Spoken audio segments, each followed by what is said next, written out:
Rightio, good evening, hello everybody, and welcome to the Great British Touring Car Championship debate. It's going to get fiery tonight, I can assure you that, and we've got two joining me in the ring this evening, two esteemed guests. It is, of course, our good friend, there he is, Bradley Gravett's getting his gloves on already. Bradley, how you doing, my friend? Well, thanks, Ian, and how are you? Not too shabby. Always happy, Bradley, when I see your face. Who wouldn't be? It's just my face, Ian. I have that effect. And of course, I'm delighted to be joined by somebody I know sort of in the virtual world, and I've seen a lot of his interviews. It's the Hard Compounds, Rich Hoit. Rich, how you doing, buddy? Very well, thanks, Ian. Very well. And you? I'm very well, thank you. And Rich, I've got to say, it's really good to talk to you properly, isn't it? Actually, face to face. We've had a phone conversation. We've shared numerous messages. We've never actually spoken where I can see your face. So yeah, I'm sorry about that. Sorry. Not at all. Not at all. Now, No, guys, I very good really to meet you, appreciate you giving up your time this evening because we've got a bit of touring cars to chat about. And it's not just a random video. There is an actual reason for it as well. Here at Pole Position Prizes, we've got a big prize draw coming up for you this Saturday. I think you might be with us for that, Bradley, might you? And the reason we're doing this is because one lucky winner this Saturday is going to win this. Just check that out. It is every single BTCC DVD season review from 1994 to last season to 2020. All you got to do is head over to polepositionprizes.co.uk, enter. It's 99p a ticket. Now, how cool is that, by the way, from 94 to 2020? And to make things even better, if you enter this competition, every month Pole Position Prize, I'm doing a free draw as well. You'll be automatically entered in to win this auto glin set as well. You don't even have to do anything. You'll go automatically in to potentially win this auto glin set. So for 99p, you get entry into both competitions. Can't say fairer than that. That would keep you occupied, wouldn't it, in lockdown, Rich? Absolutely. You know, if we can't go out and be trackside, then that's the next best thing. Definitely. And of course, we must give you our congratulations, Rich, because we know you've become a father for the second time, is it? For the second time recently? Second time, yeah. A bit of a glutton for punishment. But no, thank you very much. Yeah, two little girls now. Second one born 9 days ago. So if there's any bags under the eyes, I apologise. I was going to say, Rich, you must not be getting that much sleep at the moment then. This is how I always look, Brad. Honestly. Is it? You look great. I always look knackered. It's not fair, is it? Not fair. Although it's 4 minutes past your bedtime now, Rich, so we'll better get a wiggle on. It is, yeah. Listen, I really want that DVD collection. I really want that for myself. So bad. You can't enter, mate. I know. Keep myself busy through lockdown. No, just but what a prize it is, though. Speak to your dad, he's in it. What's that, Rich? Sorry? Just speak to your dad, he's in it. Well, there is that. Yeah, I suppose I could. But unfortunately, the good year's not there, is it? The 1990s not there. It's 94 on. So I think true. 94 on. But he was in until I think 97, I think. So there's a couple of seasons in there. But I'm not interested in that. I'm interested in the modern stuff, you know. Well, we're going to come to that, actually. And we've got the great debate. One thing we want to find out this evening is what is the best looking car in British touring cars from 94 to the present day. Now, I did ask you guys beforehand, didn't I? So we're going to have a bit of debate, a bit of a chat about this. Bradley, talk us through your choice or choices, what you think is the best looking touring car 94 to 2020 and why as well. So to most people's surprise, I haven't chosen that one up there this time. I thought I'd spice it up because when I was growing up, I sort of remember the 97 season onward when Dad was in the Honda, and I was around that. I never saw this car. I mean, that is probably my favourite car, but I never saw that car. So when you asked me that question, Ian, I really thought back about what car had I personally seen and that I'd like the best, and it has to be the Renault Laguna, the 97 menu Plato car. I think that's the most attractive, most sexiest touring car that's ever been built. That's the one. Absolutely gorgeous. Now, I remember being next to that car as a kid, and I loved it then as well. I just loved the colours. And it came to my attention quite recently, and some other people might have seen the post, but I think Renault themselves, Renault RS, actually did a sort of blog post about this car, and it is absolutely gorgeous, absolutely stunning car. All the interiors, all carbon fibre, and all the wing. Oh, It's a proper looking racing car. That's what I think. What do you think, Rich?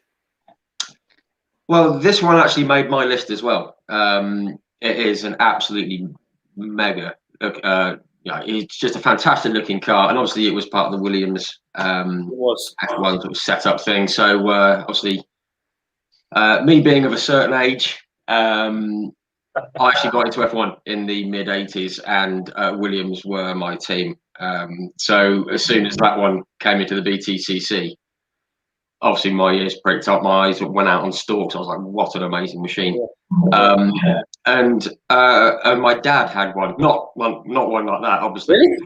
But no. Menu or something in a minute. Surprise. Yeah, Uncle Alan. No, my dad had a Laguna around that time as well. So obviously when that landed, it was just it's certainly in my sort of top five, along with the very similar livery, the green Nescafe. Oh, see, that's very high up on my list as well. I love the Nescafe car. That's a stunner. The colour, it's the silly things that I like about that car. The spokey wheels and the way they sit slightly in the wheel arches. Yeah. It's sad, but it's a gorgeous car. Love it. Really, I think we're of a similar sort of age-ish, roughly, and that car for me reminds me of. Do you remember the first touring car game on the PlayStation? I've still got that. I have that game. Have you got that, Bradley? Yeah. Still got it. That car was on the front cover, I think, and I'm sure that car was on the front cover. And it's. Now, I did actually put this out on social media earlier as well, and a lot of people came back giving the Laguna a bit of a thumbs up. If you got your own choices, please do comment as well. Stick a picture up as well so we can have a little look at them as well. Now, I asked the same question to you, Rich, and you actually came back with a few. Sorry. That's fine. Hey, the more the merrier. Let's go through a couple of your choices, Joey. Let's start with this one.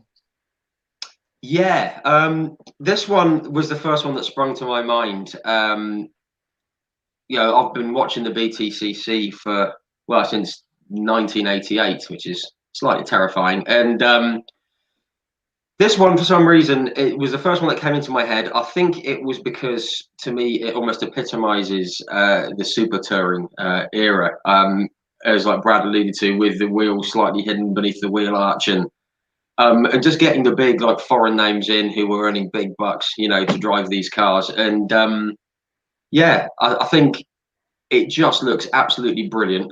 Plus, if your eyesight's not too clever, it tells you what it is on the side, which always helps. And it's just one of those cars that every time I think about the sort of like the area that like we're talking about, probably up until about 2010, 2011, when the super touring era was officially ended. That's the one that I just keep coming back to. It's just got the whole package. It's just a great looking car. It's got great lines on it. It was rapid. And as I said, it's just got those. I don't know. It was as Brad said. It's those really cool spokey wheels, and it's the angles. Similar. What year was that then? Was that late 90s? That's that sort of late. That's like 99 or something. I was thinking 99. Obviously, the old grey matter is going a bit, but I was thinking 99. It was sort of, that. If anybody knows, there's the picture again. If anybody could tell us what year that particular season was, I know it's not a lot to go on, but hey, somebody could help out. That would be great. Do comment below. And I've got to say as well, a Nissan Primera it was hardly the most glamorous of cars, was it, for the road going car. So anybody or anything that can make Nissan Primera a huge success in a sexy car that's pretty impressive, I've got to say, in my eyes. Rich, to me, it's up there with the Volvo 840, the one that just did not. It's the last car you'd think would be a touring car, and it just looks brilliant. Well, that's the beauty of touring cars, Rich. It allows, certainly in that era, in the super touring era, it allowed you to take these what you would call just normal cars and transform them. I mean, I still look at the Honda Accord today when I see them out on the road and think touring car. That's a touring car, but it's ugly. But as a touring car, it is a stunning car. Well. Honda Accord's not ugly, mate. Let's get Bradley corrected here. A Honda Accord is not an ugly car. You may have had one in at some point. Yeah. Yeah. Is this the age thing coming back into it? Is it? We're going to come to the Honda Accord very, very shortly, but not just yet. Because Rich, I've got another one of your selections here. We've covered the 90s quite well so far. We do move it to slightly more modern. I hope I picked the right one for you. That is a beauty, isn't it? Oh, goodness me. Yeah.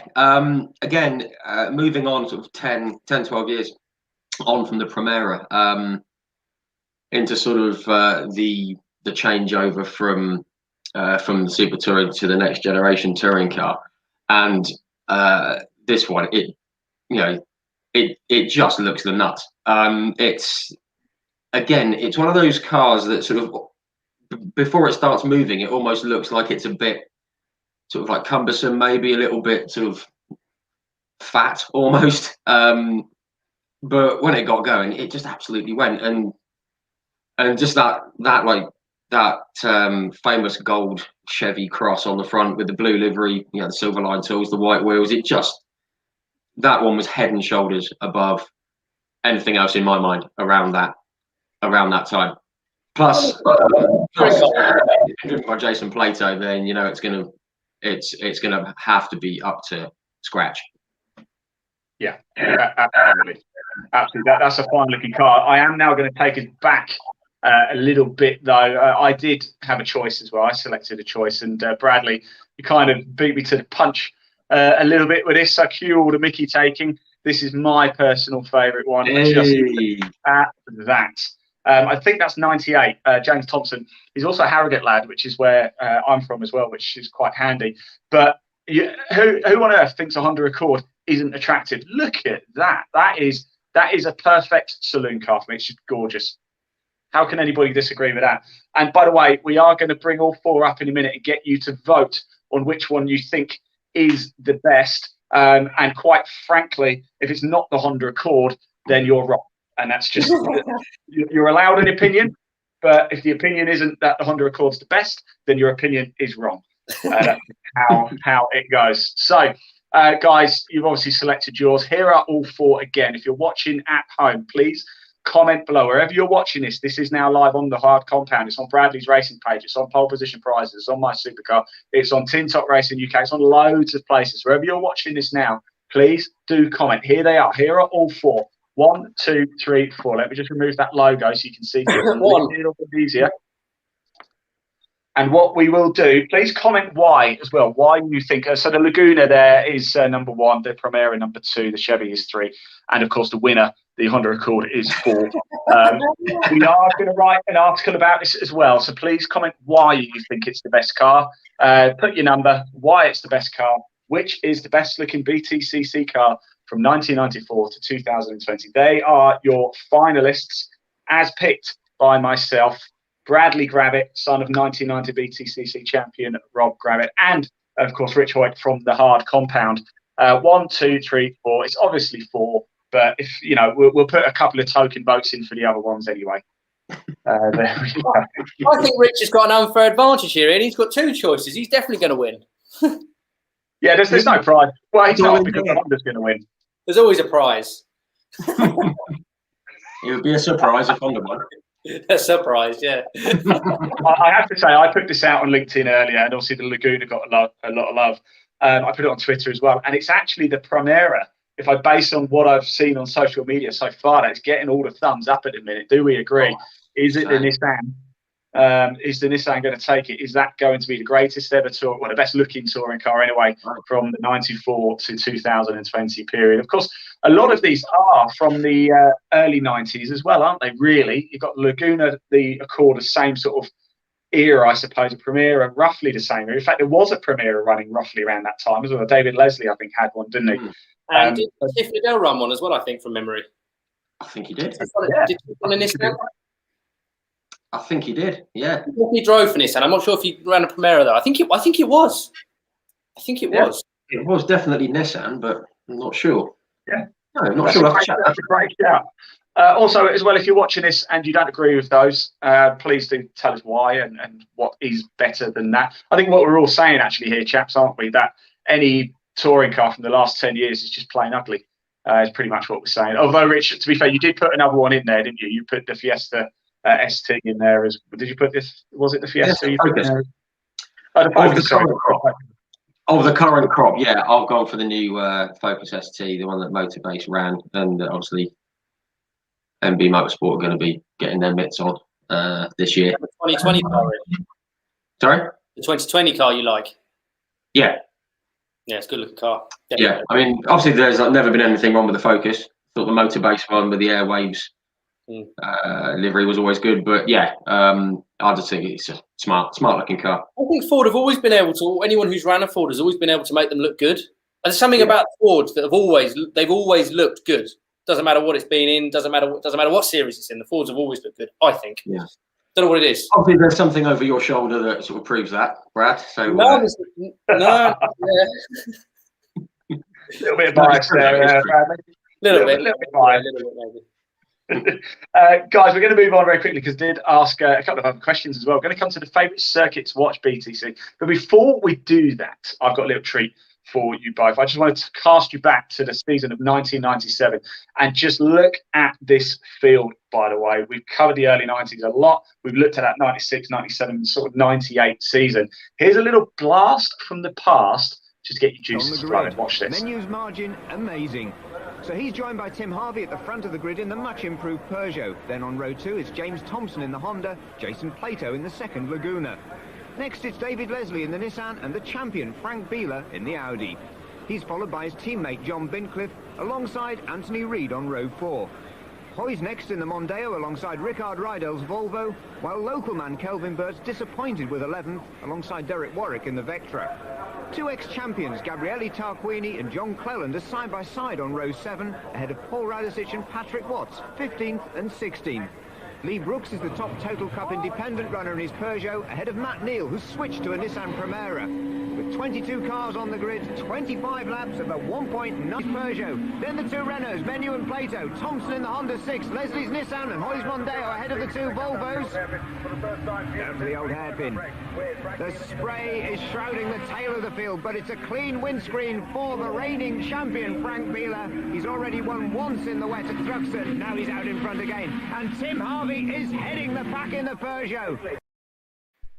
Wow, look at that. Now, that's the 1997 season. That is actually footage, I believe, from the season DVD review. So just to remind everybody, you can, if you enter over at Pole Position Prizes, this is what you can win, polepositionprizes.co.uk. Enter now, it's just 99p per ticket. You can win every single BTCC DVD season review from 94 to 2020. That was a clip from the 97 season review. And I can tell you what, every single one of those cars I remember. Absolutely beautiful, aren't they? I think Dad was in that race, Ian. I think he was there in something that he should have been in that era. And if he was, fun fact, that would have been the crash hat that was there, weirdly enough. That would have been the helmet that he wore in that race. There you go. Almost as if I knew, huh? Brilliant.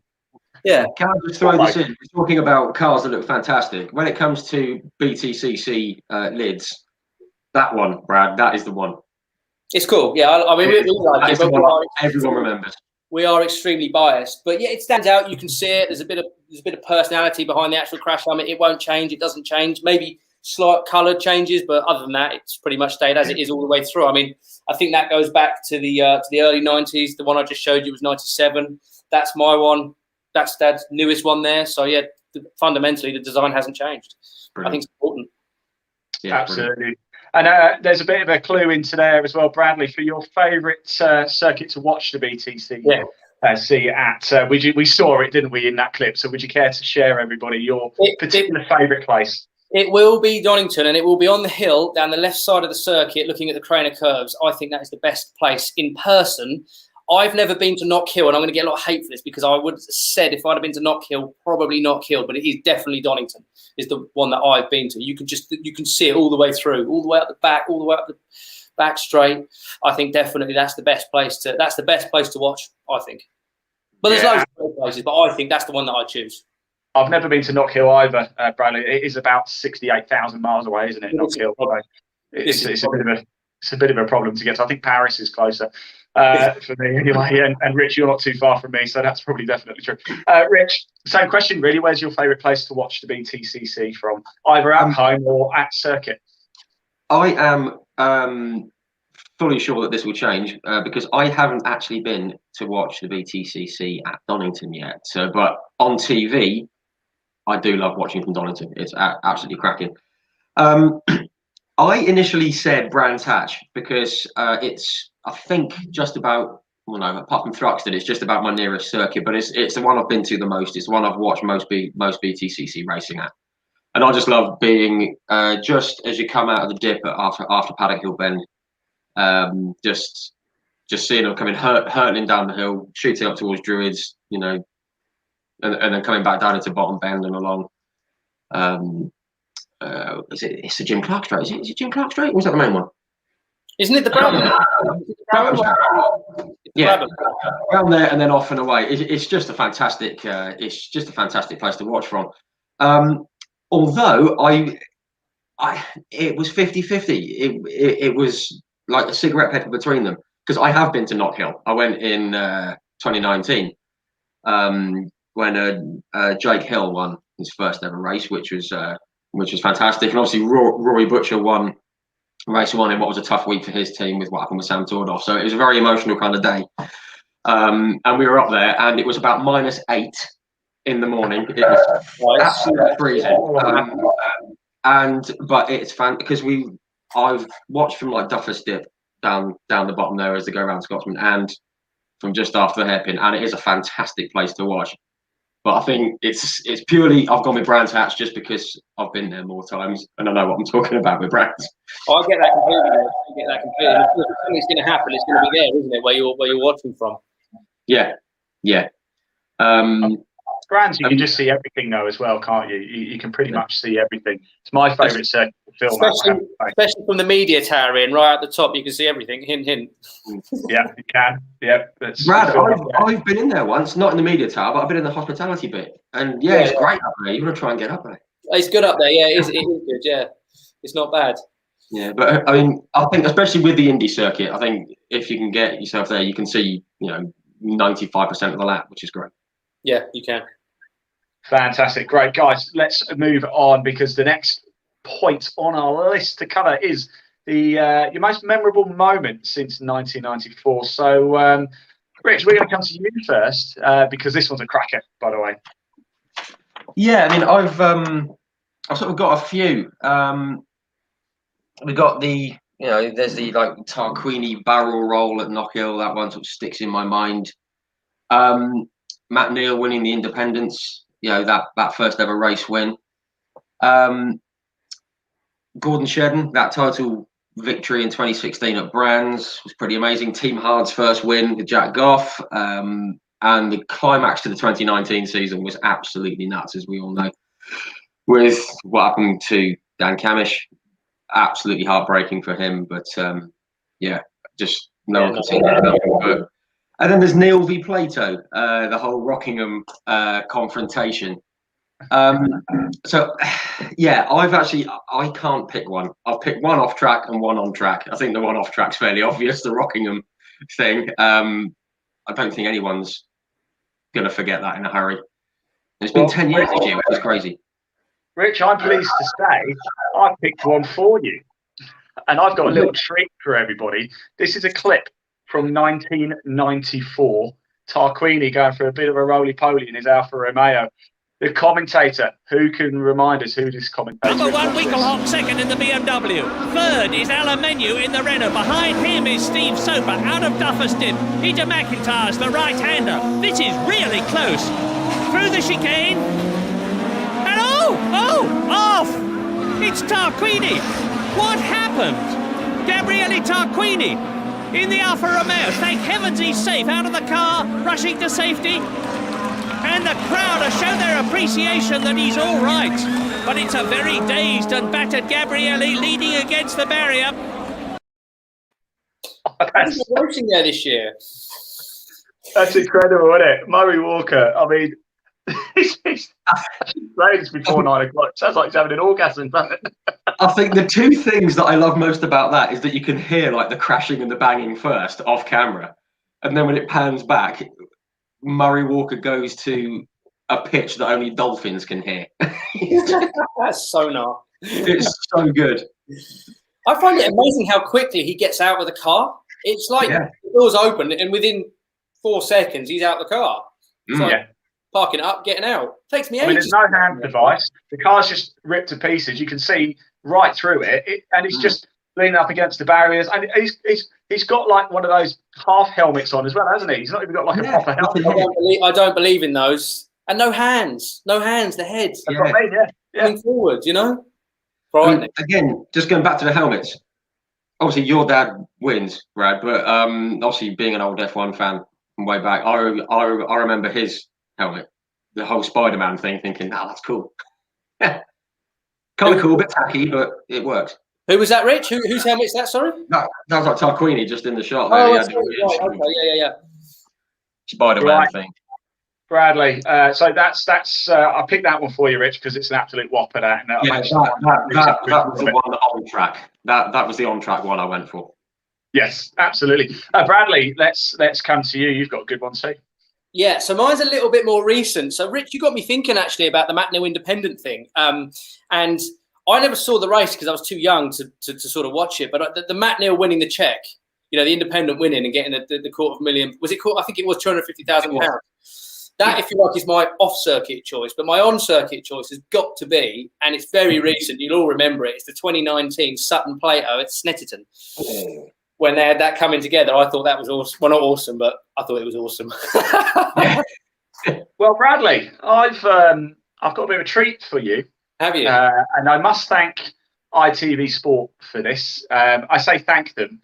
I took it off YouTube. I didn't ask permission or anything, but I'm sure they wouldn't want to stop their adoring BTCC fans from actually being able to watch some of the footage. So in advance, thank you so much, ITV Sport, for supporting us in this, even though you don't have a clue about to do it.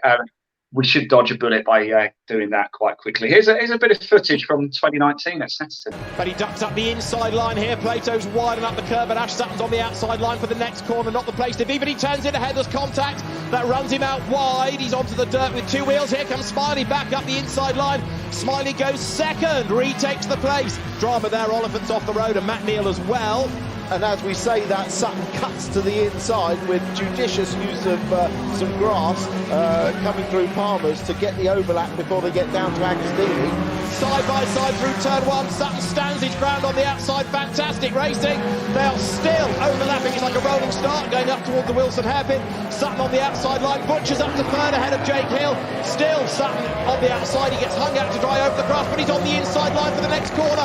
He keeps on coming. Ash Sutton on the inside of Jason Plato goes through. Fantastic racing. Oh, now there's contact. He's at the back of him. He's back inside, but Sutton might get a comeback.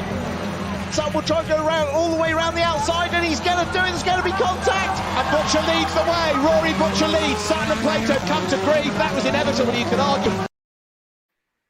That was never going to go through there, ever. Not in a million years. I think that was the best thing about that. Let alone 3. I think that was the best thing about that was for about 3 laps, you just thought, this ain't going to end well. Yeah. You just knew. But also, props to Rory Butcher for slinging out the inside there. It's both those drivers. When they get next to each other, if anyone gets next to either of those, you just think, good luck. But when they're next to each other, you don't really know what to say. I just thought, I mean, it's proper. I mean, it's a little bit far, but it was proper touring car racing, like old school touring car racing. It's old school Jason, it's old school touring car racing. But I mean, it unfortunately ended in a little bit of a row afterwards, I think. But it's all part of the fun. But if you look back at that footage there, you can just see how soft that Subaru is, and just how they've set that car up. If you look at when Ash comes out and tries to avoid Jason, who's doing whatever he's doing, the front wheel's nearly in the air, just in turning. The wheel's so soft, proper nice looking car to watch. Really. It almost like Wallow, didn't it? It was like it's just so soft. You can just see how soft they've got that car set up. It's obviously a hot day, I can't remember, but it was obviously a relatively warm day and just loosening it all off. Absolutely. Some great footage there as well, I have to say, especially Murray Walker just blasting from the past there. Right, let's move on to the season coming up, guys. 2021. Fingers crossed. I mean, it will go ahead. It's just when. Rich, who's going to win it this year? Oh, goodness me. How long's a piece of string? About that long. I think, right, terrific. I'm going to stick with sort of what I know is in place. I think, obviously, Ash Sutton in that Infinities was absolutely awesome this year, as was Colin Turkington in the BMW. Both are going to be thereabouts. I'm going to stick my neck out and say Colin Turkington is going to get that 5th title, break the record.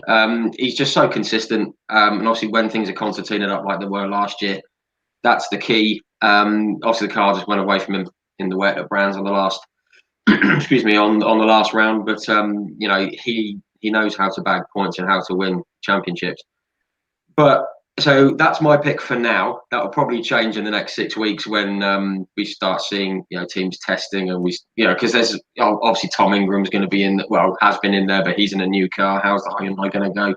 Same with Rory Butcher in the Toyota with the factory backing. That's going to be interesting. Josh Cook, you know, if he can, you know, get a bit more luck his way, because he had a rotten spell last year, he could be right in there. And I think Sicily is dark horses with the BMW. You know, they've got, you know, switching to rear wheel drive. They've got 2 experienced drivers, so they could be in there as well. But sorry, it's Carlube 888, Triple R, whatever they're called. Them. But yeah, right now, Colin. Anyone could win it, Rich. Anyone could win it, but I'm going to stick with what I know. I'm going to stick with what I know is going to happen at WSR Team BMW. So I'll go with Colin. There we go, Bradley. That's exactly how I feel about it, Rich. It's a hard one to call, I think, this early on. As you said, the testing needs to happen. I mean, you just don't know where the cars are going to be. You've got all these changes happening within teams merging. You've got all this stuff going on. So it's a really hard pick. So, I mean, I had a long think about this. And I just think it's going to be one of the drivers that's able to set the car up, and that is Turkington, that's Colin, and it's also Ash.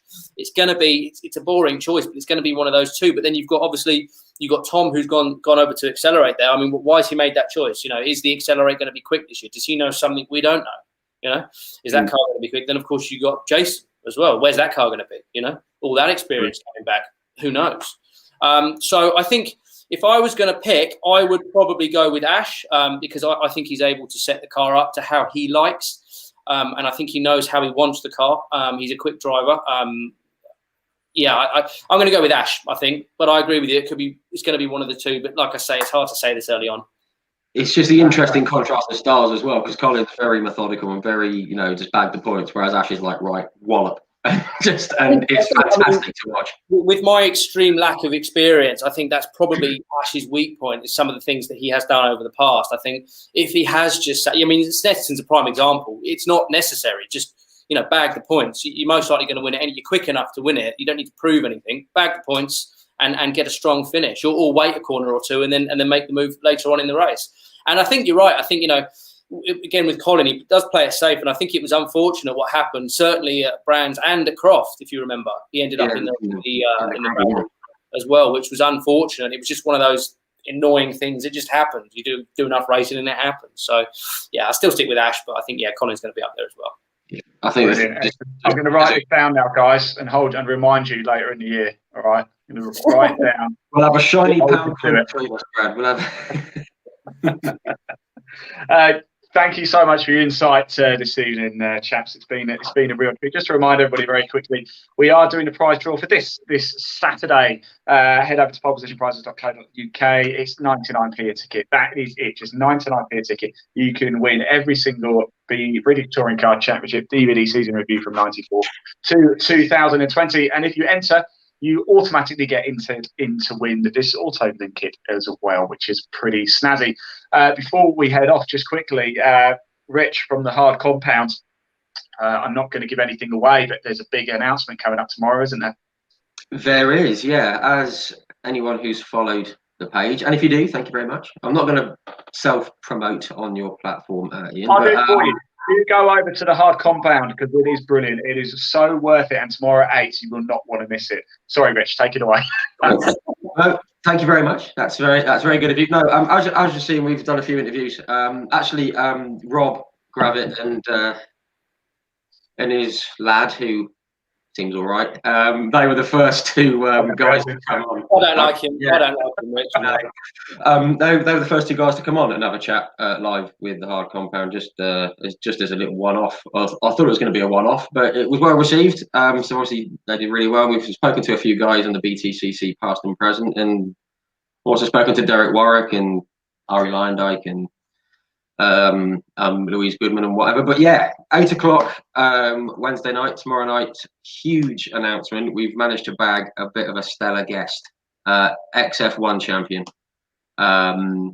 So yeah, you don't want to miss it. It's going to be awesome. Now, I don't want to give anything away, but when we say A-list, we're talking A-list. Do not, honestly, don't miss this announcement tomorrow at 8. Go right now. Well, as soon as we finish, stay right, we're here right now, but as soon as we finish, go over to the Hard Compound on Facebook, give it a like so you know it's coming up. You do not want to miss this. I'm not just dressing it up.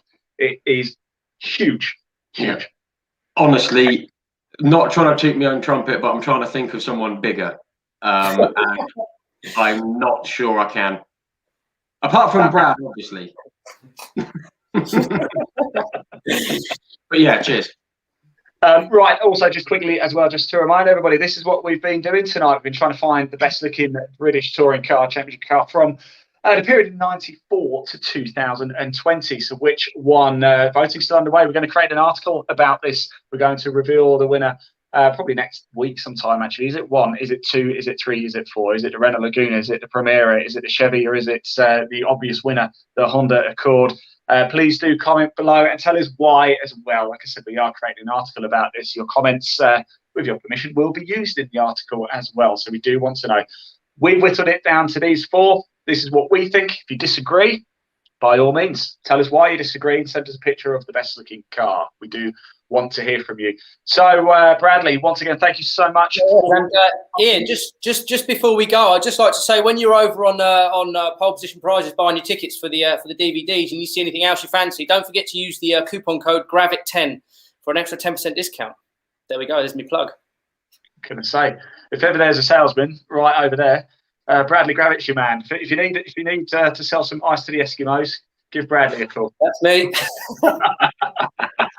But it's a very good point, and do go check it out because there's some cracking watches coming up as well, isn't there? And your dad's car. It is, yeah.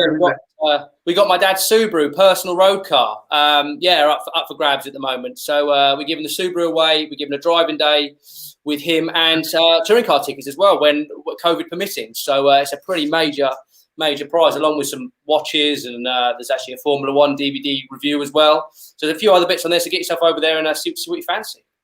Yeah, please do. It's polepositionprizes.co.uk. Awesome prizes coming up. Like I said, it's just 99p to enter into the BTCC DVD season review from 94 to 2020. And you get automatically entered into that auto glimpse set as well. So why not? For the sake of for a £1 coin, you actually get change on that. So happy days. Can't say fairer than that. Bradley, thanks so much for your time. I'll probably see you this Saturday, mate. Are you coming on to do the grand? Yeah, we'll see you Saturday, Ian. Looking forward to already. The winner reveal. Rich, again, thanks so much. Congratulations on the birth of your second child as well. It is now 40 minutes past your bedtime. You should get some sleep, young man. I will certainly try. Hang on. There's a young man here somewhere. Hang on.